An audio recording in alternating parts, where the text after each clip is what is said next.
Welcome to the EQ4Life podcast. EQ4Life is a podcast based on your views as a parent, a companion, an entrepreneur, or business leader, and how learning to be smart about emotions plays out in everyday life. The purpose of the EQ4Life podcast is to casually educate listeners on being smart about emotions, or what science calls emotional intelligence. And now, let's continue with part 2 of this EQ4Life podcast.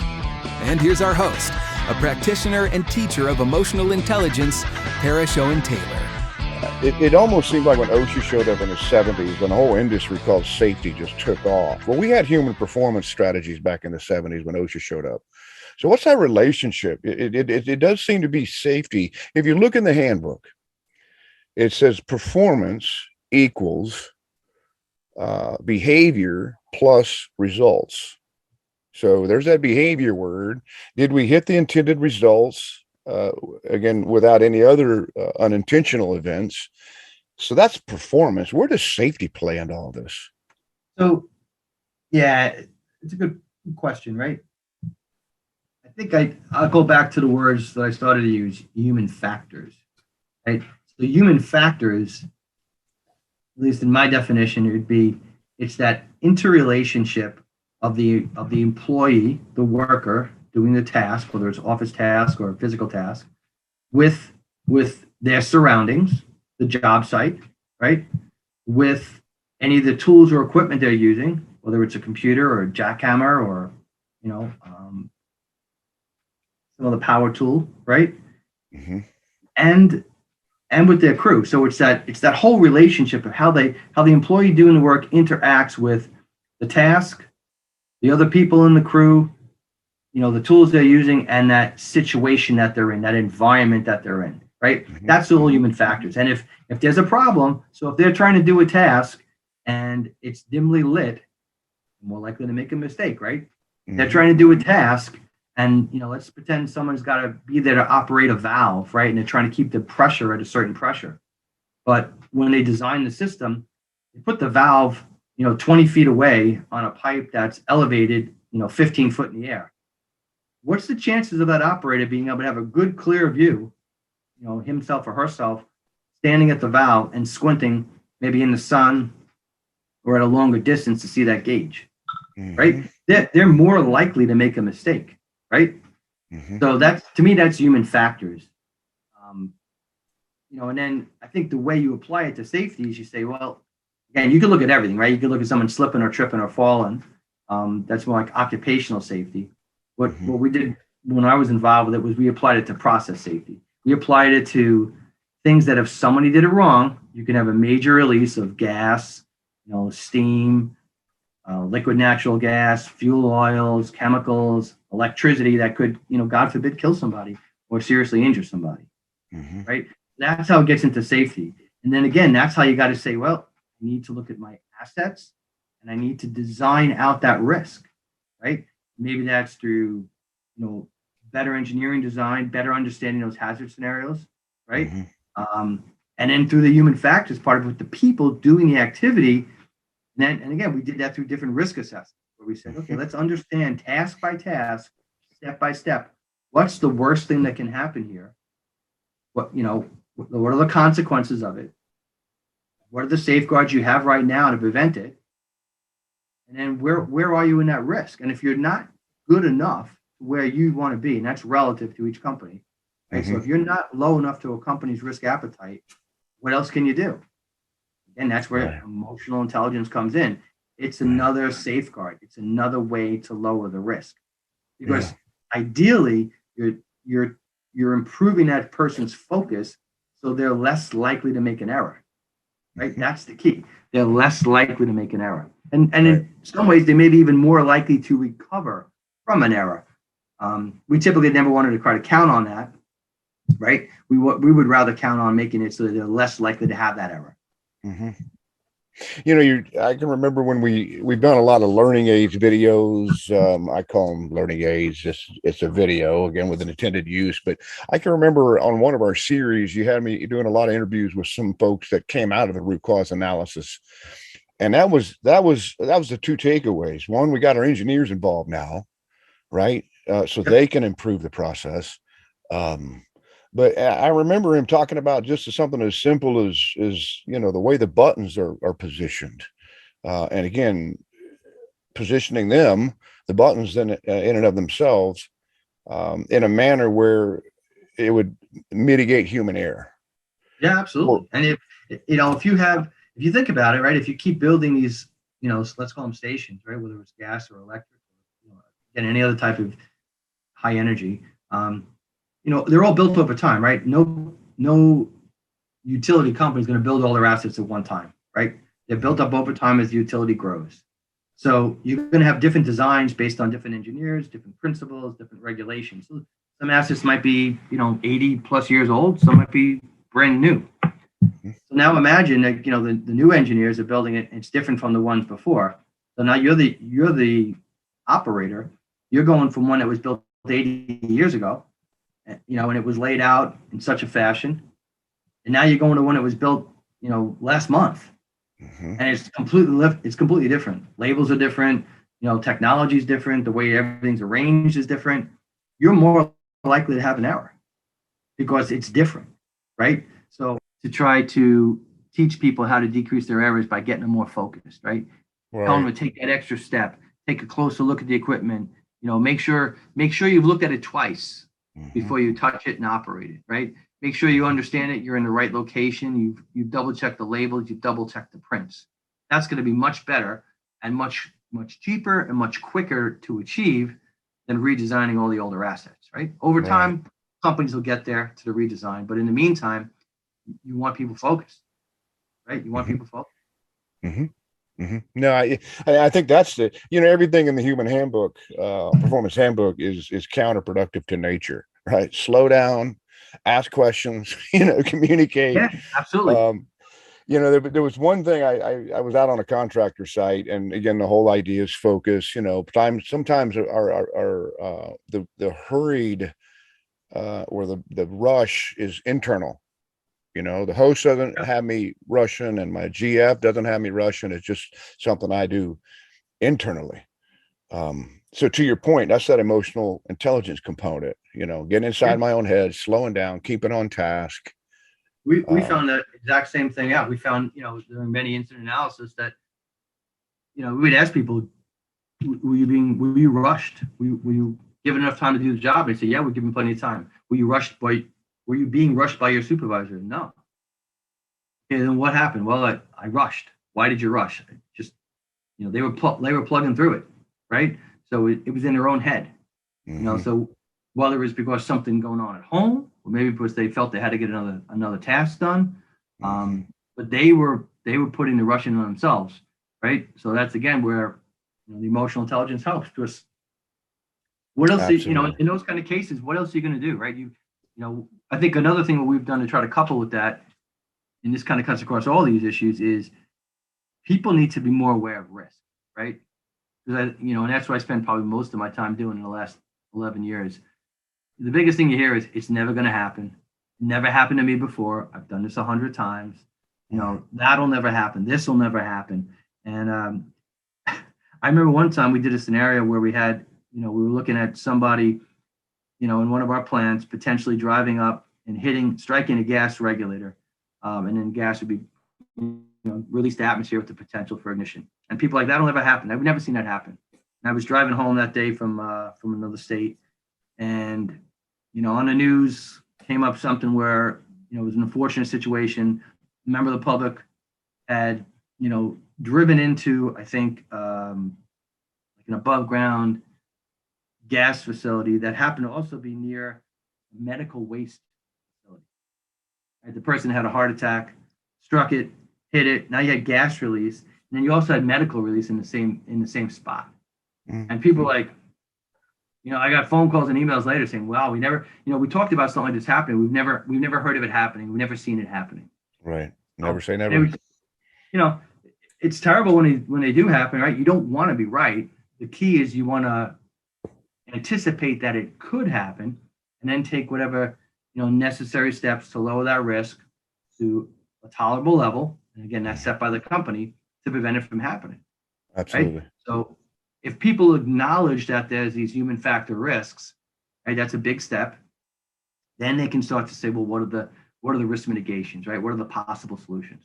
And it's there's no one silver bullet, right? So like we're saying, emotional intelligence is a great tool, but it's part of the arsenal. It's part of that layered approach of safeguards to decrease the risk. Absolutely. Right? In and of itself, it's not going to be as much value, right? And then people can say, well, it didn't work. So I think the key there is people have to understand that you need the right culture, you need the right environment to make it work, right? So you have to layer this on with that understanding of human factors, right? And you have to have that management support, right? Upper management support, and you have to have buy-in from the workers to say, you know what, we want to work safer. You know, now you're at a spot where you can say, okay, you want to work safer. We all realize the risk. Here's a tool to help us, improve, right? And that's the key. So you need all those things coming together. Let's talk about a little bit, because it's something that we're facing in the electric utility and maybe other industries as well. But it's like, let's talk about the workforce gap in the age, because that's another dynamic out there, right? I mean, I got the 55-year-old that's been doing it for 20, 30 years, but then I got this bright young light that's 20 years old, and there's a tremendous, to me, that's part of that human factor, is just these personalities that clash. How's emotional intelligence play out in all that? I'm thinking for a second. Sure. So you raised a good point, and I think it's at an individual. It's kind of two levels, right? It's at an individual level, where everybody's bringing in with their emotional intelligence based on their home environments and their personal life. So you might have younger people that are going through different stressors, than some of the more mature workers, right? And then you've got the interrelationships on the job, between the different crew members and the different ages. So that definitely plays a part. I think the other piece that plays a part is, what we learned is sometimes the newest employees, they're going to be the most risk adverse, right? Because they know they don't know. Right. When you're brand new and you're first working with, like electricity or gas or something that, could have some risk to it if not handled properly, you're going to be more aware, right? You're going to go slow. You're going to look twice. You're going to be double checking things because you don't want an incident. Right. Then over time, you get more comfortable. You're like, oh, I've been here. I've done this now like 3, 4 years, 5 years. Sometimes what happens is you find out that the more seasoned people it kind of just becomes, a normal everyday occurrence. And they're so used to doing it that almost subconsciously, they'll start to anticipate things or, multitask. And that's when sometimes some of the errors can happen. So that's why one of the things we found of value is, that peer-to-peer, right? So if you have a very seasoned, person on the crew who's been doing this for many years, and you got a new person, if you can get that new person, if you can teach them how to, kind of objectively observe on critical tasks and teach them how to, I'll say, politely interject, right? Quickly and politely interject when they think there's a problem. Now you got the best of both, right? You got them working together, not working against each other. Absolutely. So that's when that second worker or third worker on the crew is huge, right? Because they can help prevent the incident. Well, that's where I come in. Me, I'm the guy with the small print that says skills required. Because it's, and you said it, it's coming from both sides, each individual, whether I'm the young guy and the new person or gal on the team, learning to adapt, having the courage to speak up when I see, but at the same time, that senior person on that project, team leader, whatever we want to call them, nourishing that. I think I got some of that from our videos when we did it. And that is, you got to say that every day. You got to give them the authority to stop work every day. You got to bring this up every day. These things need to be nourished. The asking questions, receiving question. Yeah, absolutely. And that's, I mean, some of the things that we're trying to do, right? We were, trying to do some positive reward and recognition, when people did stop their jobs. Right, we try to make some positive highlights on it. I remember we had one situation where, somebody thought they saw a flash, right, like a potential ignition near one of our tanks, petroleum-based tank. And, the fire detector and the gas detectors didn't pick it up.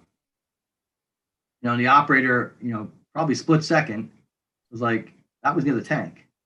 So they did the correct thing. They took the appropriate action and they tripped the plant.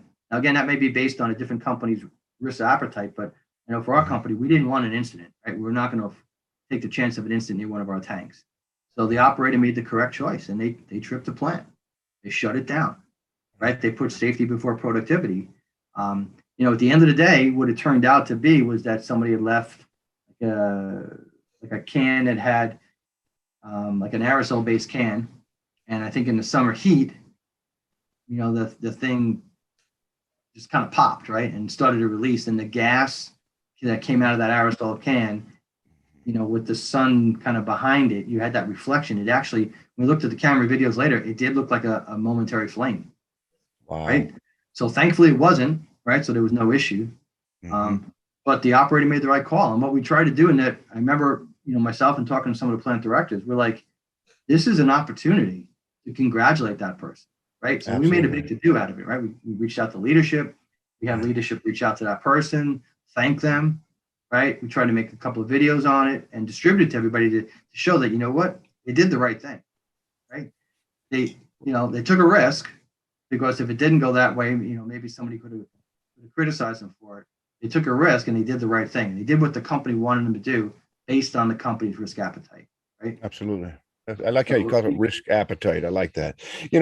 That's another part of it too. And we see this in the human performance. And when I say it speaks to the past and how we came up. But, the attaboys, the rewarding and the recognizing of good behavior sustains the behavior. And I can remember doing some work on a utility up there in New England area there. And we're working with trainers, and the old boy was in his 50s. He comes up to me at break. I'm not going to say he had tears in his eyes, but he's like, look, you're telling, and we had to address the whole coddling thing. You're not coddling somebody. But the idea of how do you sustain good behavior? You recognize it, which comes right out of the handbook. So, again, that gentleman was on that day struggling with the idea that if someone, picks up the cord or just does anything in a proactive manner, to acknowledge that behavior. Again, that goes back to the workforce changes over the years. I think, we're looking at our people differently than we used to. Yep, absolutely. And that recognition has to be, got to keep that fresh, right? And you can't, it's not going to be the same for everybody. So you just, again, as a supervisor of others, or as a, maybe as you're calling it, I guess if your target audience is like an executive of others, you've got to know to kind of keep it where it's important to the people that they're trying to reward, right? So otherwise it doesn't, it's not going to motivate them, right? Right.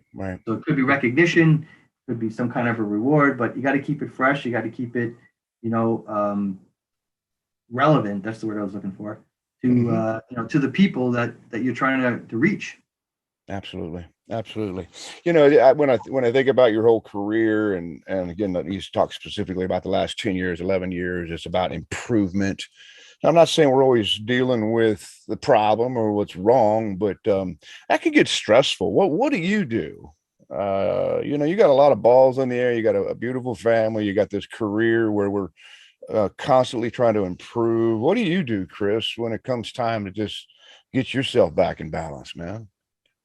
I love exercise and I love cooking. So I kind of like it's a break even approach, right? If I exercise enough, I can keep cooking and keep eating. And it does wonders for my stress, right? That's how I manage it, and I'm learning, right? No one's an expert on it, but I'm still learning about my emotional intelligence. Take a breath, right? Take a breath. Because like you said, you can get wound up, and you got so many things going on, and you just gotta realize it, right? You got to realize, and you got to work towards your own work-life balance. So that's good. I love cooking and I love exercising. So working out good for me. Well, I heard you say the self and works out good for the dogs. Well, we're getting the scraps. I want to be around when you're cooking. I want to get some of those scraps. Now, what do you got anything in particular you like to cook? I mean, you bake, or you crock potting, or you got everything going on in the kitchen at one time, or? I love bacon, but lately I bought a smoker, so that's been quite a lot of fun. And I picked up a couple of pizza peels, so I've been making pizza on the barbecue. So Nice. I've kind of ruined a couple, but I found out a few pans can't go more than 550 before they get charcoal black. That was a test, you know. Yeah, yeah. Now I But do, if I remember, because we've had a few holidays together. You do a bunch of baking in the holidays. You got some coming up here, right? Where you just really bundle up a lot of cookies and stuff. yeah, myself, my daughters, and sometimes some of their friends will make like about 1,000 cookies every Christmas. And we'll give them out to all the neighbors. You know, it's just like a tradition we've been doing since '92. Or I've been doing since '92. I love it. I love it. And that's part of that health and balance part too, man. You get in there in the kitchen. But I'm going to make sure you got my address this year. Maybe I'll get a little bundle of those cookies. Anything's possible, Parrish. Anything's possible. So talk to me just quickly about the exercise. What do you do? Do you jog, you run, you walk? What do you do? I've been again trying to balance it out. You know, as you get a little bit older, the joints start to tell you a little bit. You got to listen to your body. So I'm walking the dogs a couple miles a day, and then I'm Nice. running like 4 days a week, and then I'm like working out 4 or 5 days a week. You know, Nice. nothing big and bulky like years and years ago, right? So now it's just a matter Mhm. of staying in tone, trying to keep healthy. Absolutely. Just getting the blood pumping, moving a little bit. Uh, Hmm. what's the key on that? There's a lot of us, we go to the beach, we take the time off, but we take our briefcase. We walk the dog, but I'm sitting there running through. I had a wonderful, we've got some other podcast guests like yourself, very, very creditable people. Chuck Webster, he's a 20-year combat colonel. And, he talks about solitude, or at the end of the day, reflection. Those are big business. Solitude, just being by yourself. That's emotional intelligence, learning how to be with yourself. But then reflecting back, that's another big business in human performance. Um, but what's the message that we would give to somebody when you're taking those breaks, when you're walking the dog, when you're running, when you're in the weight room? What's the message?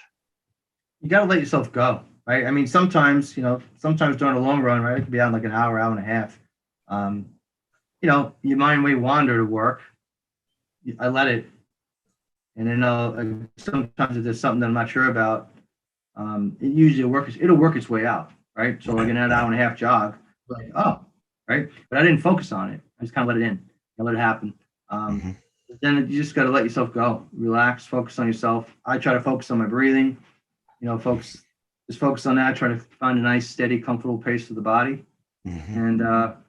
and and go that way, right? And that way you have that. You need that self time, right? And that's your point. You need your self time. Yeah, Um, and it does help the health. I'm a yeah, cylinders guy, so yep. um and I think it's notable here. Again, that's where I bring in that chatter. You're gonna have your chatter. You may be walking the dog, you may be on the bike or on that long run, but your chatter is going to pop up all that stress, all those things that you're dealing with. So that's that self check, right? Be where you're at. I'm on my run, so I'll deal with that other stuff that I dealt with earlier today. I'll deal with that later. Yeah, and if you don't Um, make time for yourself, it's not going to happen. Right? It's not going to happen. absolutely, So you got to. absolutely. For me, I'm a list guy, so I got to write it down. It's on my list or it's on my calendar, and then if I get that, then I get it done. If I don't have it written down or it's not on the calendar, a lot of times it's not happening. So You are after years of working with you, you are a calendar man. You can make sure it's on the calendar. I love that. I yep. love that part.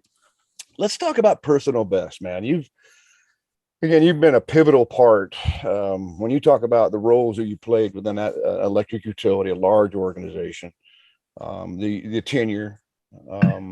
You've got your daughters. Is there a personal best? What comes to mind when you rewind the game tape? What's something you've been proud of? Personal best. Well, I think from a personal point of view, just being able to be with my family, right? Help raise, educate my daughters to the best they can be. Mhm. Support my wife, right? I mean, it's from a personal best. I said the challenge has always been that work-life balance. Right. How to do that right. Never really mastered that. Still something to work on. Um, from a I'd say a career best, I think the one of the things that I'm probably most proud of is I was able to help to design and then implement a process safety management system my company, where we came out, it was like in the top 5% of about 260 companies over, 22 countries internationally. We did that over a period of years. Took a lot of hard work by a lot of people, right? A lot of participation from all the different businesses and the groups. But that was probably the best team effort, multiple year effort, many people involved. I was very fortunate, I guess, to be able to lead that, and to help the company accomplish it, because that is what's really gonna, that encompasses, human factors, it encompasses employee intelligence, and that's going to lead to less incidents for everybody, for the workers, whether it's contractors or employees, and also for the communities that we serve, right? Right. So that's huge. So that, to me, that's probably one of the, I'd say, work-wise things I'm most proud of. So is that part of what the title was, Director of Process Safety? I mean, is that what you launched this? Yep, that's what I launched. Absolutely. It's all about, again, all the different ways you can manage to prevent that loss of containment of whatever your focus is. For us, it was gas, it was, fuel oil, liquid natural gas. Mm-hmm. We applied it in some cases to electric issues, right? Which is how I got to know you. Mm-hmm. Mm-hmm. But yeah. Well, there were times in our engagements, again, I just followed your lead a lot of times, obviously, not just because you were the client, but you knew how to navigate the organization. But we did kind of do an enterprise wide. I mean, there was times you put me in the room with the legal counsel. So again, rolling it out in different aspects of the organization. Your role, you encompass all the different business lines, right? You were a part of all of it. Yeah, I think what we like to do is when we found something that worked, we just kept expanding it, right? So we may have started in the electric side, Right. I think I brought in gas at the same time to see if they liked it. They both liked it. We brought in power generation, they liked it. And then we started looking at some of the other, operational groups that did a lot of our construction, major construction. And like you said, we reached out to legal. Legal loved it, Yeah. So it was one of those tools where people said, you know what, this is great. This can help me at work and at home, right? At work and at home, which is key. Yeah. The holistic part of it, the holistic part. We've been on the phone, or we've been on this for about an hour or so here, but I'm approaching an hour. And I'm thinking, there's a message I want you to speak. And it's maybe it's to two different audiences here. Given your tenure, which again, it's rare, it's so admirable to see a career at one company, or most of a career. We don't see that much. Most people are 15, 20 jobs. That's that younger workforce. But if given your experience, again, working at a large electric utility, being a major stakeholder and creating process change and reducing errors, again, I deal with a lot of organizations. They maybe heard of UP, human performance, but they don't really get it. Emotional intelligence has been a buzzword, but they don't really get it. So what would you say, Chris, if to the young listener out there that's a corporate executive, what's the message there? What's the one thing that's going to help them excel in their career? What's your words of advice? They've got to be open to the fact that they're not going to know everything, and they're going to have to, go and look sometimes. I remember when I first started, some of the leadership team were kind of making jokes, saying, "Hey, look at that! Here's an engineer. He's going into the mechanics breakout room." Because I guess they hadn't seen it. And I'm like, well, they know better than I do, right? These guys are the ones that are installing it. They're installing the pipe. They're going to know all the details. I'm a new engineer. I got less than a year, right, out of school.